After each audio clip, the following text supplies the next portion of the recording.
Y empezamos. Esta semana la Sala de Instrucción de la Corte Suprema compulsó copias para examinar si se le abre otra investigación penal al ex senador Armando Benedetti. Noticias 1 conoció, aparte de unos audios que lo comprometen. Guillermo Gómez. Mónica, se trata de 4 audios en los que se habla de 600 millones de pesos que Benedetti habría entregado para compra de votos.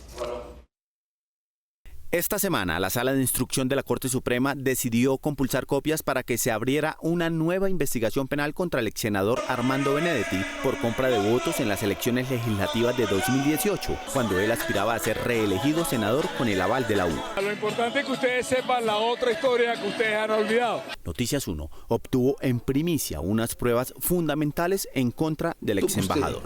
No se ha leído un libro. Se trata de audios que revelan la existencia de una especie de cartel de corrupción al sufragante que opera en La Guajira, en este caso en el municipio de Maicao. Y sacamos la mayor votación en Maicao. Claro. La mayor votación. Claro.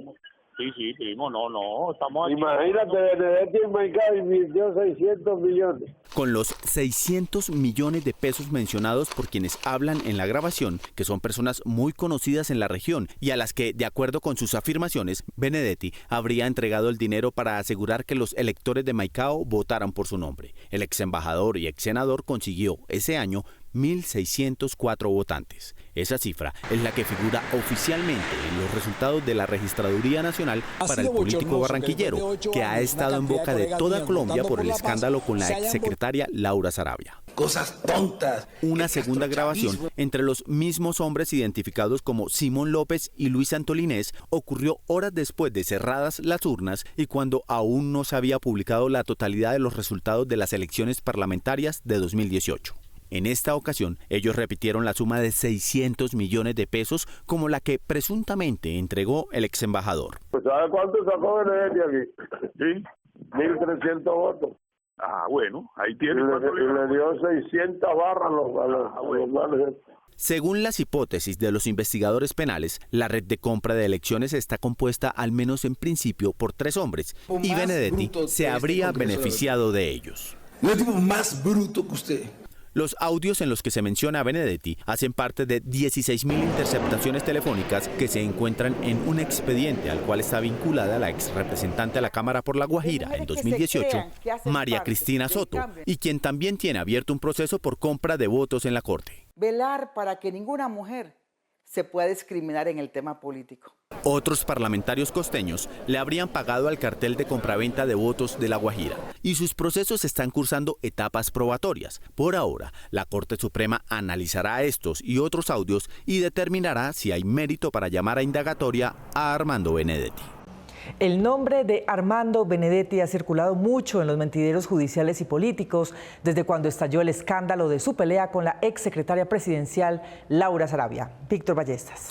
Mónica, además de los que ya tenía abiertos en la Corte y en la Fiscalía, Benedetti sumó por lo menos 5 más por sus afirmaciones contra la exsecretaria del presidente y contra sí mismo.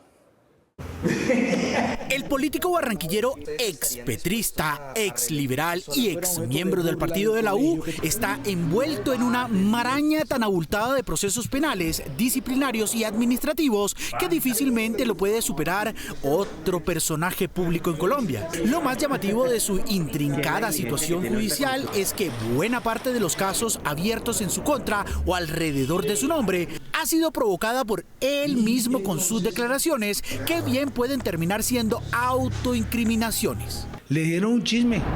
El hurto de $7.000 que se encontraban en una maleta de viaje de Saravia y por el cual ella había puesto denuncia en fiscalía al terminar enero de este año, cuando Benedetti acusó a Saravia de maltrato, momento en que se desató el escándalo de la niñera. El fiscal del caso empezó a adelantar indagaciones, ya llevó a Saravia a dar declaraciones bajo juramento y se busca al o los responsables del hurto y del monto real del mismo.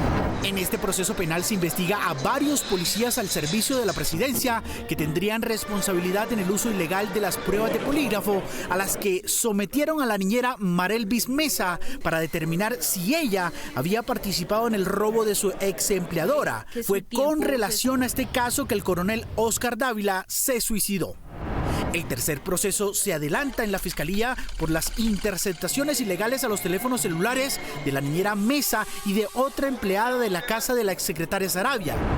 La Fiscalía General estaría determinando si abre un cuarto proceso por la petición del abogado defensor del fallecido coronel Dávila, Miguel Ángel del Río, por lo que este llamó, comillas, inducción al suicidio, en el que estaría involucrado un alto funcionario del CTI que adelantó el allanamiento del piso 13 del edificio de la DIAN para encontrar elementos investigativos.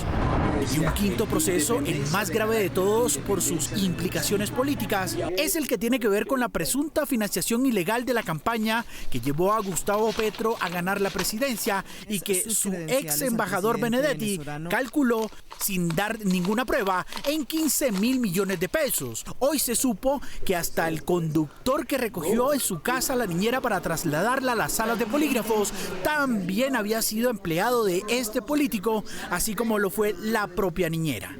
La figura de Benedetti aparece en todos los líos que hoy enfrenta el gobierno Petro. Sin embargo, después de armar el lío, ahora se niega a declarar bajo juramento.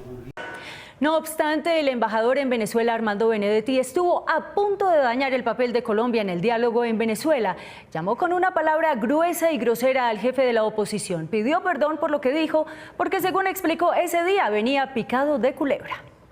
Esta semana el embajador de Colombia en Venezuela, Armando Benedetti, dijo en entrevista a un medio local de ese país que no podía referirse en los mejores términos a Juan Guaidó, reconocido por la oposición e internacionalmente como presidente interino de Venezuela. Las frases y apelativos que utilizó el embajador Benedetti no fue la de un diplomático, según buena parte de la prensa colombiana.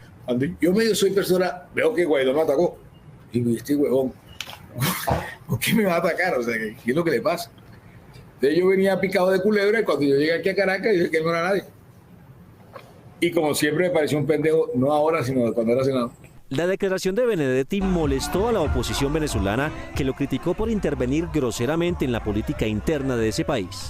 No debió haber dicho eso, pero si hay que pedirle excusa a la oposición, se le pide a la oposición y al mismo Guaidó, pero a la larga yo creo que de pronto no es una mala forma de expresarlo, en el sentido de que yo me refiero al peso político a una elección popular. El periodista que lo entrevistaba le hizo la pregunta obvia. ¿Ha recibido algún comentario de parte del Ejecutivo colombiano por esta palabra? ¿Lo han regañado o algo? Un regaño suave, pero fue suave. Tras esta declaración, el embajador colombiano confirmó que los diálogos entre el gobierno de Nicolás Maduro y la oposición iban por buen camino. Que esas conversaciones van muy adelantadas y van muy bien en favor de Venezuela. Y como que ellos ya dicen, si ya estamos en una etapa final, ¿para qué incluir a alguien más? Agregó que en los diálogos entre el gobierno venezolano y la oposición también tendrá un papel el gobierno de Estados Unidos.